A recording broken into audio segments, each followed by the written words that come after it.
Hey guys, this is Rory Zambard, and you are listening to the Brute Strength Podcast.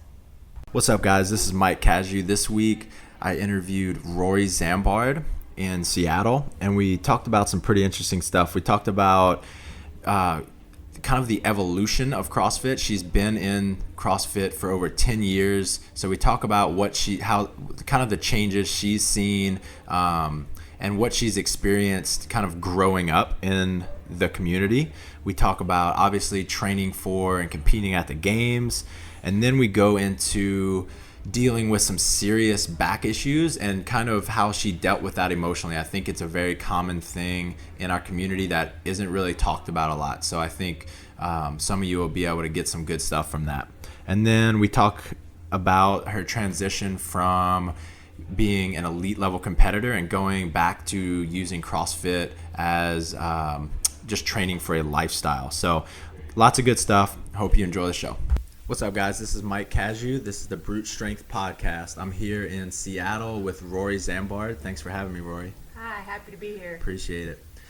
We just did a little class workout. We did 5 rounds of, what did we do? It was 7 bear complexes, and Rory made me do all of them unbroken, and it was disgusting. It was pretty terrible. So you do 7 bear complexes, rest 3 minutes, 5 times. Try it out. You should definitely give it a shot. Okay. Let's see. So when did you start doing CrossFit, Rory? 2005. 10 years. So you did a lot of growing up in CrossFit, would you say? I did, yeah. I was started my freshman year of high school, and it was for most of my adolescence, like team sports and growing up in the gym. How have you seen CrossFit evolve? Not necessarily the sport, just the community in general. Oh, it's huge compared to what it used to be. I started in 2005 at Rainier CrossFit. It's like an hour south of Seattle with my mom, and we would go to the gym, and we would be the only 2 people in the evening the entire day. Just Curtis, the guy who owns the gym, Curtis and Lori Bowler, and my mom and I. And it was like that for probably a good 6 months to a year until slowly it started to grow, and then we'd have like 3 people or 5 people in the evening, and that's just our gym. And until it seemed pretty small like that, like really intimate in the community, really grassroots, until like 2009. I think it started to explode. That's about when I started. Yeah, it started to get way bigger and pick up steam. More people knew about it, and there was less what is CrossFit questions and a lot more of, oh, hey, I've heard about that. And I think the community is just, it's exponentially larger than it has been, but the heart is still the same. And I think that's one of the cool things about it is it's still the same mentality about work hard, show up, work hard, and pick each other up, and accountability, perseverance, and it builds character. And I think that heart hasn't changed at all. When we were getting coffee, you talked a little bit about how it has helped mold you, stuff like that. So how exactly has it built your character? Oh, that's a big question.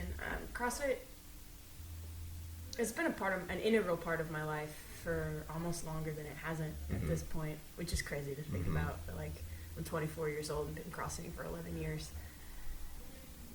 And I think that there's something about this program in particular that hard work is the expectation and perseverance is the expectation. It's not an anomaly like it is in almost every other area of life. It's not the exception. It's not the exception, it's the rule. And all you have to do when you come to the gym is show up and be willing to work hard. And I think that mentality has just become the norm in the rest of my life. That is the only thing that was ever asked of me when I walked into the gym from 14 on, as a kid. Like a gangly, uncomfortable, awkward freshman girl walks into the gym, and the only thing that I ever was responsible for was to just try. Right. And I think you learn that failure is okay, and that failure makes you great. And you learn to fail gracefully. And that teaches you perseverance and a necessary quality that you can take. It's almost like fearlessness that spreads out to the rest of your life. That if you just show up and you work hard, you're unafraid to fail, you can do anything. Right. I like to think of it as not necessarily that the fear goes away, but it becomes like a habit to do things even though you're afraid. Yes, right? yeah. I could totally relate to that. Absolutely. So you've been a level 1 trainer for how long? 3.5 years. And you travel about 52 weekends a year at least. Yeah, it feels like that. Yeah. It feels like that. So where do you see yourself going in this whole system? Where do you see the CrossFit community going? And if you could have it your way, what is your role in that whole process? Oh boy. Like, what's the dream? With the community at large, like the level 1. Well, I don't know. Where do you see yourself fitting in this whole fitness community? Well, I'm gonna work for CrossFit HQ as long as they'll have me. You know, like that. I don't want that to change at all. I love the people that I work with, and I love the opportunity to be able to share the message from the heart of CrossFit. You know, from the top down. That is an awesome responsibility that I am proud to have and thankful for.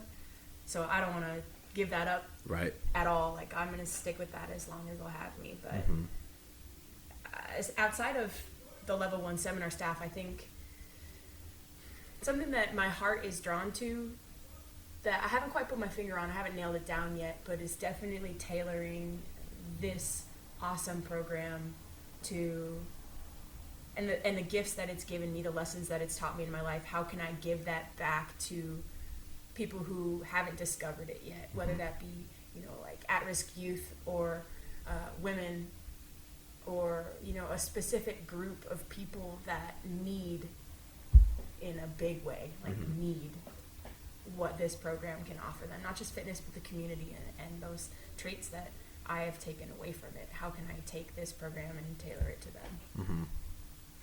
Might be kids first, I think. Like Love it. High school kids, yeah. Right. Are you doing any of that kind of stuff right now? No, unfortunately not. I'm just meditating on it, praying about it, and trying to see what direction that heads. I was really inspired recently by the program CrossFit Papu runs. Aaron Hoff and his wife in Kauai. They run a kids program that helps the kids on the island like stay away from drugs and alcohol, and it gives them an outlet and a place to belong and a place to feel safe. And that was a really moving experience for me to see the inside of that program, and I think I'd like to do something like that in the Northwest. I love it. Yeah. I love that. Okay, let's shift gears real quick. So I want to talk about your like training for and going to the CrossFit Games briefly. Yeah. So you went to the games twice as an individual, right? Qualified twice, yeah. Qualified twice. Okay, yeah. Gotcha. And the one year you went, you were 14th in the world. Yeah. Okay. So out of tens or hundreds of thousands of women that competed to go to the CrossFit Games, what do you think you did differently over the long term and the short term that led to you being the 14th fittest woman in the world? Yeah. Well, I think long term, I just been CrossFitting for a really long time. That helps. I had a lot of years under my belt working up to it. But other than time, I think everything that something that every person who qualifies for the games shares is a willingness to hurt. It's a really like a deep willingness to work really hard and go to that place you don't want to go every day. And even when you don't want to, you got to go anyway. And I think it's a willingness to suffer that everybody at the games shares, and I definitely did that. I showed up at the gym and I worked hard every day, and I worked hard because I loved it. Right. And that love, I think, is something that people forget. It wasn't a job yet. It was just play and fun. And, Right. And it was easy to get to that place in a workout and keep pushing through it because I just enjoyed it.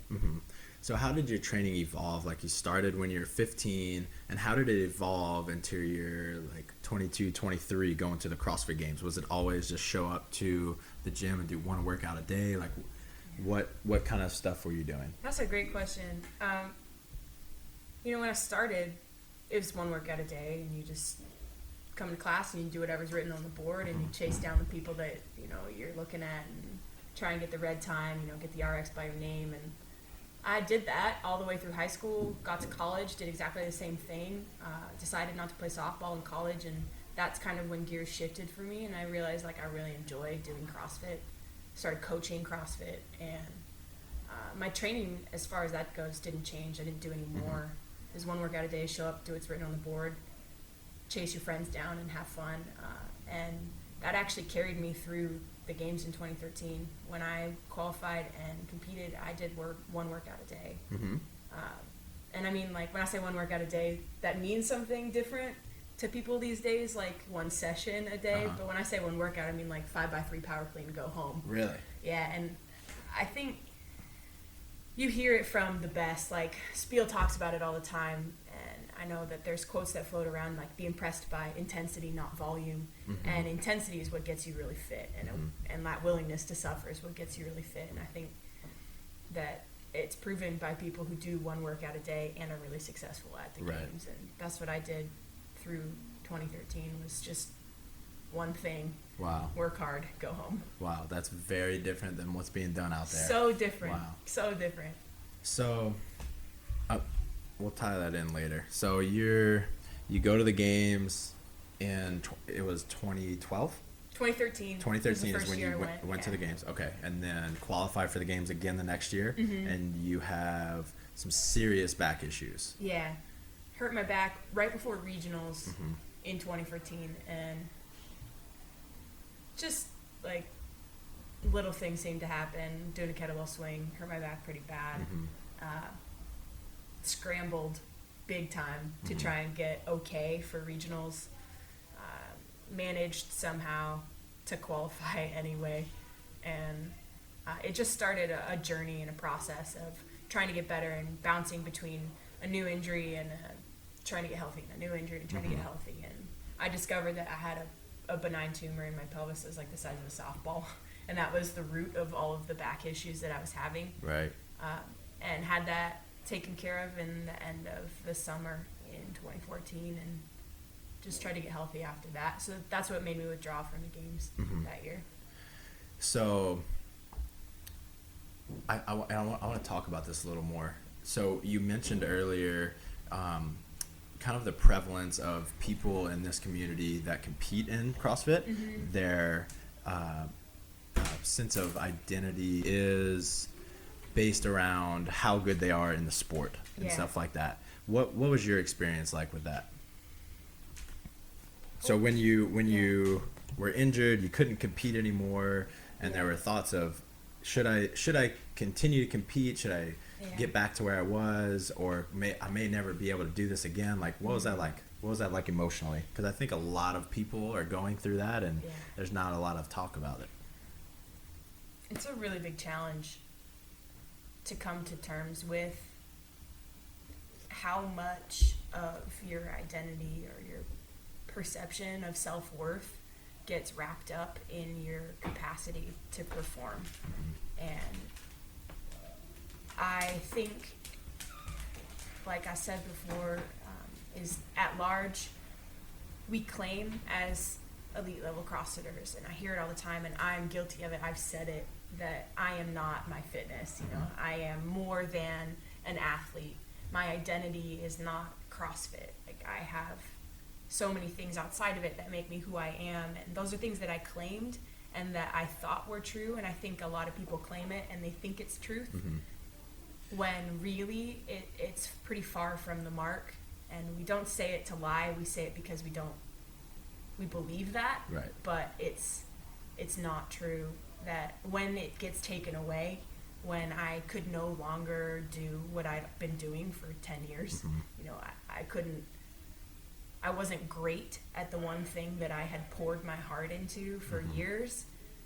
When that went away, I lost I realized how little I had spent how little time I'd spent developing the rest of me. Right. And how empty I felt without that ability to perform. And I think that's really what it was at the end of the day, was a performance. Mm-hmm. And that's not what we're called to do. It's not basing my self-worth or seeking affirmation from the rest of the world. Right. And that's what it had become for me unintentionally. So it was certainly a challenge, and it still is a challenge. Right. To find a place that rediscovering, who I am and what I love to do and what makes me me and where fitness fits in my life right. in its appropriate place. Mm-hmm. That it hasn't become everything, that it's a part of me, and Right. how can I put it on the shelf in its rightful place and Mm-hmm. keep it in perspective. You have to have a lot of different things to be able to fill your cup, right? Yeah. So that if one is not doing so well, then you're still whole. Yeah, and how do you make fitness not a reflection of your Mm-hmm. self-worth? And we unintentionally do that because we're good at it. Mm-hmm. And the community is so wonderful. There's so many beautiful things about it that it can easily cover up those other things Right. that you don't want to look at. And you use it instead of enjoying it and Mm-hmm. keeping the appropriate perspective. Guilty of it for sure. And so when that shifted and it started to get taken away, it was a lot of restlessness that came with trying to find the other ways to fill my cup. Mm-hmm. Do you see in the community, do you see a lot of people kind of wrestling with, well, I'll say it another way. I see a lot of people that really, really want to make it to regionals and are frankly not that close. Yeah. And they're going through a lot of injuries and stuff like that. They're going through a lot of, I don't know, not emotional turmoil, but just frustration and just spinning their wheels. Yeah.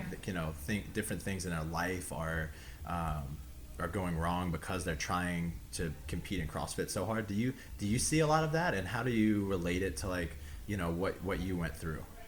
Definitely see that all the time.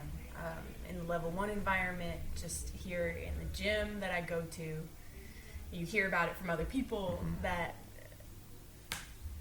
everyone wants to make it to regionals. Like, that is a major goal people are focused on, but they're pretty far away from having it happen, and they get hurt along the way, and they focus, like, they put blinders on Mm-hmm. to the rest of their life in order to focus on this one goal.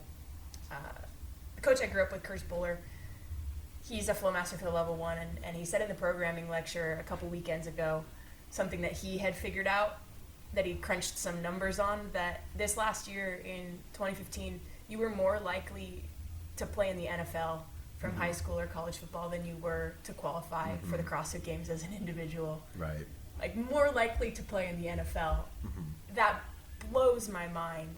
And there's a disconnect in our community around the CrossFit Games and CrossFit. Just because you CrossFit does not mean you make it to the CrossFit Games, and it does not mean you should even participate in the sport of CrossFit. And that's a hard pill for people to stomach. That can't is something that's actually a reality. And I think aside from that perception or that understanding, there's something that needs to be realized about beginner athletes. They try and be advanced athletes before they've even hit the intermediate stage. Absolutely. They try and go from beginner to advanced when they haven't even mastered the basics. Right. So, I mean, my recommendation, and I guess my thought process on that, is just do CrossFit. Mm-hmm. Do one workout a day and keep doing that until you do as prescribed every workout on CrossFit.com. Until you can do as prescribed every workout that's posted in your gym, and you win every workout. Right. Why do you want to squat 4 times a day if you've never squatted, or 4 times a week if you've never tried squatting just once a week, right? Right. You don't need to jump straight to there. Yeah, and I think it's because, like, social media is such a big deal these days. Everyone sees what Rich Froning is doing, or the programming Dan Bailey does, or how Sam Briggs does 6 workouts a day. and they're best in the world at Right. what they do, and that's what works for them. There's a process of self-discovery that every one of those athletes has gone through to figure out what works for them, and it took them years to figure that out. What worked for me was one workout a day. Right. What works for Spiel, one workout a day. Chan, same thing. And there are athletes who can do 4 or 5 workouts in a day, and they're healthy. But until you are an upper level intermediate athlete, there's no reason to do 2 Right. days. There's not. Intensity gets results, not volume. Right. And I don't want to sound like I am, I'll say it a different way. I'm all into like thinking big, right? Yeah. Thinking huge, Yeah. maybe impossible things. I agree with you that dream big. If you want to make it to the CrossFit Games, I'm not telling you you can't. That's not what I'm saying. I'm not saying you won't go to regionals. I'm just saying that there's a progression that will get you there, and you'll stay safe and injury free, and it'll save you from the emotional turmoil that I've gone through putting fitness in the wrong place in my life. That if you do fitness and you keep it fun and you keep it light and you try your hardest once a day, do that until you don't get results anymore. Right. You know, we said it earlier that the only thing that makes a program good or makes a program bad is its effectiveness. So if you're working out once a day and you PR your Helen time and your back squat goes up and you continue to see results, that's what matters. And sometimes we do 2 workouts a day thinking that will get us results faster. And it might, and it probably will at first. And then 2 workouts a day in 6 months gets you hurt. Right. And if you go straight to 2-3 workouts a day, then there's nowhere to grow from there, right? Yeah. So there's the law of the minimum effective dose, or the term minimum effective dose, which is super powerful, right? If we just get small progress over time, that equals huge progress, less injuries, stuff like that. Yeah, you want a small progression. And I think the days of doing CrossFit for 6 months and then going to the games are over. You know, the days of doing it for a year and then going to regionals are done. Right. Our community's too fit and it's too great at what it does. So, and there used to be a time, I don't know if you remember this, I'm sure you do, that there were people who moved really poorly at regionals. Absolutely. You know, like there's like heinous movement happening on the floor, or even at the games where you're like, woof, like how are you doing that? Well, those days are gone. Yep. Everyone does everything really well.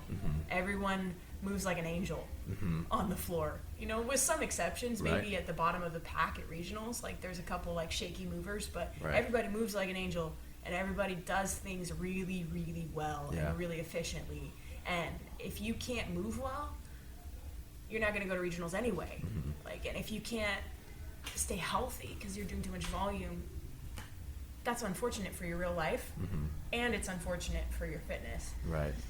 Just master the basics and keep mastering the basics and do one thing at a time. And I think that lends itself to mental and emotional stability as well as success in the world of fitness. Right. Couldn't agree more. Can you tell us a little bit about training as a lifestyle versus as a competitor, and like your mindset going through both of those? Like you're training as a lifestyle now, right? I'm definitely back in the world of CrossFit for a health and a wellness and a fitness program instead of as a competitor, and man, it feels good. It's great. It's a great place to be. There's a mental acuity that comes with being a competitor in any world. You know, to be an athlete is mentally draining, and so that aspect is gone, and I'm back to. It might not be draining for some people because it's where they're supposed to be and they're great at it and they're loving what they're doing, but mine started to become hard and tired, and it's refreshing to be back to fitness with my buddies in the afternoon and training without any specific lofty goals. Right. You know, I want to train to feel good and wake up in the morning sore but not decrepit. Right. You know, like I don't want to wake up and have to mobilize for 45 minutes before I can work out. I want to wake up and feel refreshed and feel healthy and feel full of energy, and I want to come into the gym every day and not know what I have planned and don't have a program, look on main site and do whatever .com tells me to do, or do whatever my buddies want to do today. There's something that's really refreshing, and it feels like circa 2007 again. You know, like I'm back in the gym with my mom, hanging out, smashing weights and having a blast, you know, writing your time down on the board and laughing the whole time. I'm back to the fun part of CrossFit that I lost perspective of, and I think a lot of people are guilty of losing perspective of. Absolutely. I think everybody gets wrapped up on competition being the most important thing. Yeah. And we forget how fun it was when it started. Yeah. All that kind of stuff. I think I wonder if people make these goals because they think other people will think they're cool, right? Rather than it being something they really, really want to do. Self-motivated, definitely. I was, something that made me think about it, like fitness for real life and kind of like CrossFit in the old days is, you remember when you first started CrossFit and the idea of pacing wasn't a thing yet? Right. All like, out. Pacing didn't exist. And when you're competing, there's no room for that. Like, you pace everything, you game everything, you think about the intricacies of a workout. Well, there's a guy at the gym named Ed, and we work out together often, and he's like the king of redlining in the first round. Like the king of just like hitting his face into the wall as soon as possible. And that's what I used to do all the time, and I kind of missed that. You know, I missed doing that. Like, the first round of Helen is world record pace, and then the rest of the workout takes you 6 times as long. Your first round of Helen is 90 seconds, and then the rest of the workout takes you 7 minutes. Where, like, things like that, where you get really fit doing that. Like, that really uncomfortable, sucky place that you end up in after you put the pedal down. This is so terrible. Like, I'm useless after working so hard. But that's what fitness is like again for me, is just play. And you come in and you don't think about gaming the workout. You just weld your hands to the barbell and hope for the best. You know, like, and if I go too fast at the beginning, I will pay the consequences later, but it's fun that way. And that's what CrossFit used to be like. And we've lost sight of that a little bit as a community. And so it's been a blast to get back to that kind of feeling, you know? Like, I don't need my knee sleeves and my wrist wraps and my Oli shoes and my belt to do fitness anymore. I'm gonna roll into town with my Asics on and my like terrible track shorts and just make it happen. You know, like those old school pictures you see .com posts sometimes. Like, that's where I'm back again. And it's great. I love that. So I've talked to Adrian Conway, our mutual friend, a little bit, and he's told me that out of the hundreds of L1 coaches he's seen and worked with, that you are one of the very best. So he said this: she has a mix of character, enthusiasm, presence, and passion, which are all things that you cannot teach. So you already talked about character a little bit. Where did the rest come from? Where does your enthusiasm for this come from? And well, I guess we already know where your enthusiasm comes from. It helped mold you, stuff like that. What about presence? Like, can you teach that to someone? Presence? Yeah, I think you can. I guess it depends on what you mean by presence, but I think I don't know what he meant. Yeah, it's okay. I think your presence is just, you know, that best version of yourself. The presence that is inspired by the things you love about what you're teaching. Whether you're coaching class, like what do you love about serving the community? And those things are things that fuel your presence. My presence is big and it's bubbly and loud, and I laugh a lot. And there's a presence that's also really calm and cool and collected and reserved even, and that is equally powerful. But it's just a different version of that person. Mine's a little different. Those things that Adrian says make me great, which thank you, by the way. Those things I think are just, they're a testament to being in the right place and doing what you're supposed to be doing. Right. Like, my calling is to teach. Mm-hmm. I have a teacher's heart, and it's what fulfills me, is that service to people and that aha moment that I get to help people come to. So I think those character traits and those things are just an expression of walking in the path I'm supposed to be on. You know, they're definitely just, I love the sound of barbells clanking in the background. That's good. But they're just an expression of that right pursuit. You know, like, I'm doing what I'm supposed to be doing, and it comes out. So it's kind of you're kind of assuming, like, if anyone is doing what they are supposed to be doing, they're walking on that right path, as you say, right? They're gonna have some of the, like, they're going to have their presence, their own presence, right? Yeah, definitely. So they're going to be in their own flow state, their chi. Yeah, right? Whatever it is that you call it, you know, like, if you're following your heart and you're doing what you're good at and you do it because you love it, if you're doing it for the right reasons, people see that and they know it. Yeah, maybe better put, it's just being genuine. That presence is just being genuine, and everyone's attracted to different kinds of presence, you know, like, some people like the more reserved coach, or the more loud coach, or the bubbly one, or the laugh, like, the person who makes you laugh, the comedian, or, you know, whoever it is. But if you are attracted to them, you're probably attracted to them because it's genuine and it's real. And false persona is one of the least attractive things in the world. Absolutely. Yeah, people can sniff out disingenuousness from a mile away. And another thing is your passion, right? And people are attracted to passion. Definitely. And they're going to follow passion. Definitely.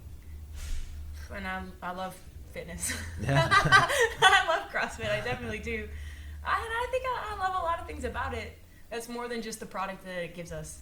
You know, I like that it's a learning community. We are an evidence-based fitness program.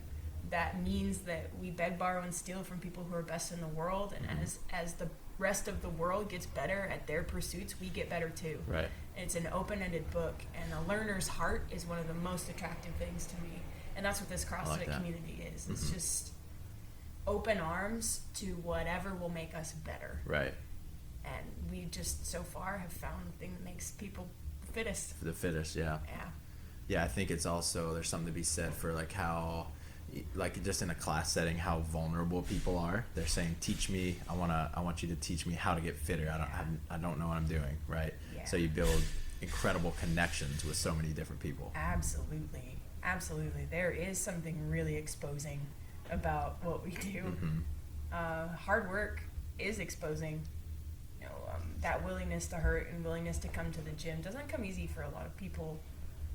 And I can't tell you how many times, like, that vulnerability is real mid-workout. Even as you get good, not just teach me, but, like, the upper echelons of fitness are still really vulnerable. Yep. You know, like, and it brings you to the end of yourself almost. Like, that physical exhaustion lends itself to an openness to anything else you need to learn. You know, like, you see, like, nothing like a barbell makes a bad day worse or a good day better. You know, like, if you're having a rough day and it's a rough workout, like, I can't tell you how many times, like, I've just cried at the end of it. You're, like, having a hard day, it's a hard workout, I just need to cry. Or, like, you have a great day and a great workout and it makes it all so much better. There's something really vulnerable and open about what we do and about coaching people that you can't get anywhere else. All right. Is there anything you would tell your let's say 21-year-old self that you know now? Anything you would do differently before the injury, stuff like that? Yeah, I would try to remind me back then that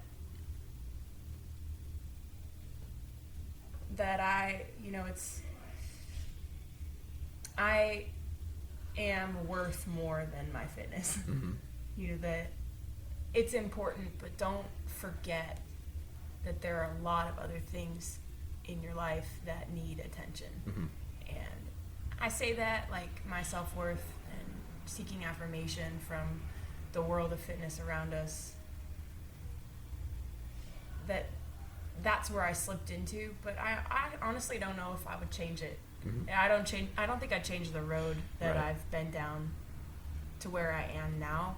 Because hard-won lessons are often the most valuable. You know, and it was a rough road for a few years of trying to figure out what my place is in this community as an athlete, and then not competing anymore.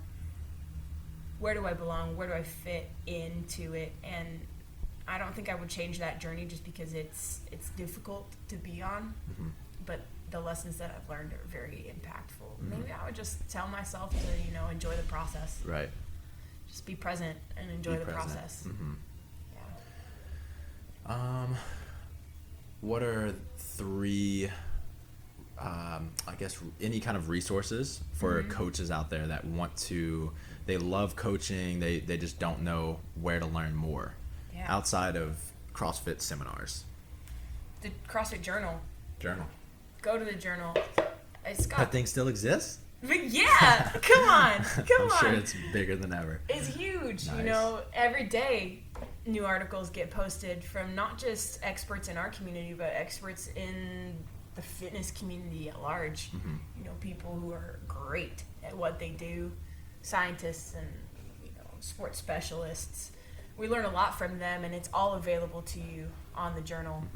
Those are great resources. I think other than the CrossFit Journal, you know, follow whatever your thing is, whatever your love or the piece of fitness that really makes you happy. Like maybe you're really into kind of corrective exercises, or you're really into weightlifting. Is that where you're kind of going? Yeah, you know, if you just dive into that piece. Yes, if you love nutrition, I love it. Yep. Seek that part out and start in the journal, because if you start in the journal, you're going to find resources and in the footnotes and new authors and people that the best that we've found on the journal are also learning and stealing and borrowing from. So it's like a rabbit hole you can run down that's endless, whether it's nutrition or whether it's, you know, gymnastics, or you love stretching, or you want to know more about kinesiology. Like, those are little things that you can just start in the journal, figure it out, and figure out resources that are developed around that. Follow your heart there. And I also recommend to anyone who coaches CrossFit to pursue an education or a knowledge that's outside of the fitness world. You know, keep reading and keep learning and keep practicing your knowledge that's not supposedly or, you know, readily available or seems connected to the fitness world. You know, like what? Just finished a book on public speaking. Oh, nice. And just reading about that made me run classes better. Very cool. Know, and yes, it definitely applies to the level 1 environment, but you know, whether you're reading something that you just love to learn about, keeping your learner's heart sharp makes you a better teacher, and it makes you a better coach. You know, love that. You learn well, you teach well. I think that's really good advice about picking the thing that you love and running with that, rather than trying to do it all at once. Right? I definitely fall into the trap of trying to do it all at once, and then I get nothing done. So I think that's powerful to focus on one thing, give it all of your attention, learn a lot about it, and then if you get to a place where you want to learn about something else, follow that road. Definitely. You know, as coaches, we're asked to be best in the world at everything. CrossFit coaches, like, we have a lot to coach, and every class has gymnastics and weightlifting, and we need to be a running coach, and I need to know things about sprinting, and I need to know, like, all this different pieces of information, and you can't be expected to be best in the world at all of them. Have knowledge about each thing, and know how to teach people, you know, to keep them safe and to get results, and, you know, to move efficiently. But start somewhere, you know, start with what you love and get great at that, and then move on to the next thing and get great at that. And before you know it, you know, if you read an article a day, 3 to 5 articles a week, 2 years from now, you're going to have so much knowledge that you will be great at all of those things that you need to coach and you need to teach people. But you just got to start somewhere. Yeah, I think I don't know if we were on air or not, but you said the one thing that distinguishes good coaches from great coaches is that care factor, right? If we care to get them where they need to go and safely, it's gonna happen for them eventually. Absolutely. We're gonna figure it out. Love people. Just love it. Love people, and they see results. It's kind of funny how simple it is, you know. Like, actually, it's not funny because the things that are the most effective processes in the world are simple, and they're elegant.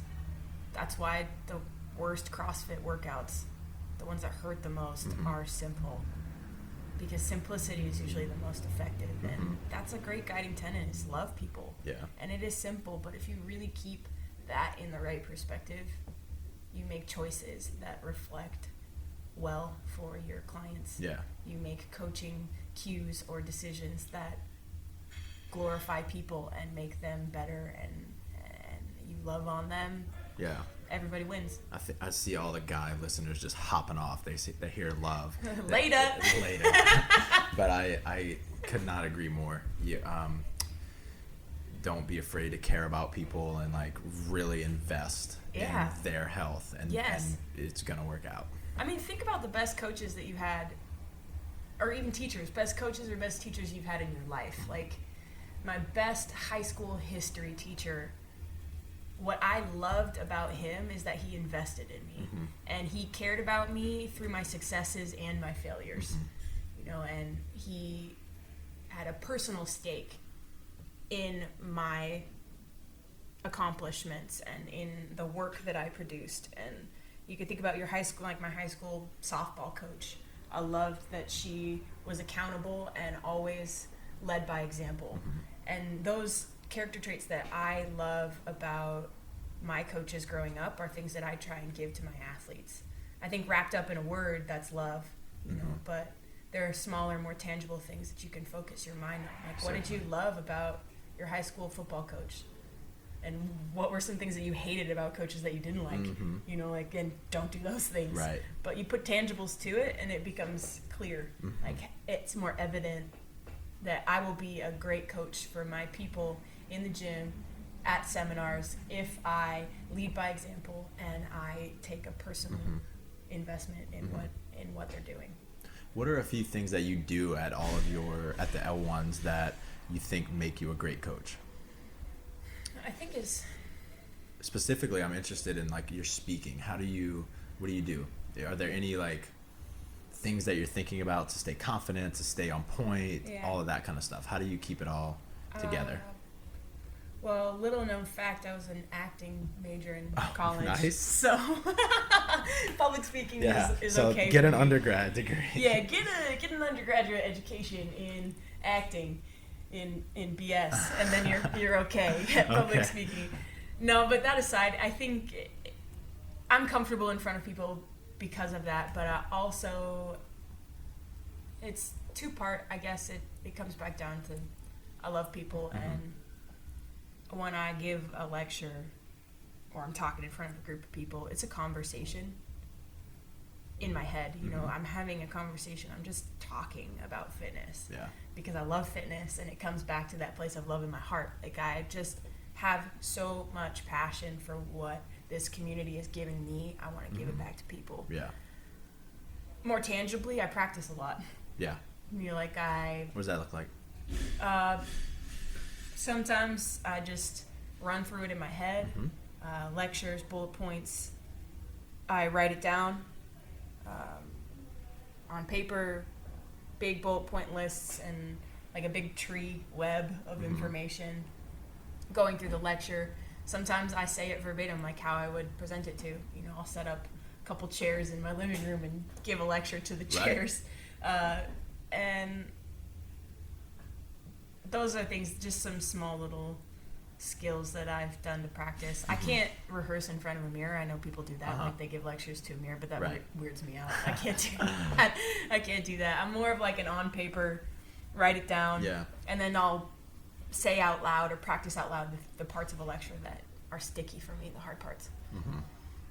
I love it. Yeah. I love it. Where can people find you on the interwebs? I'm on Instagram, R Zambard. Twitter, I don't use very much. Yeah. Facebook, I don't think I've gone on there in a long time, but I'm on Instagram. R R Zambard, yeah. Easy. Sweet. Awesome. Guys, if you have not yet signed up for the newsletter, you can go to www.brutestrengthtraining.com. We send out lots of tips, videos, stuff like that. Go sign up for that. Do it. Hope you enjoy the show. Thanks, guys.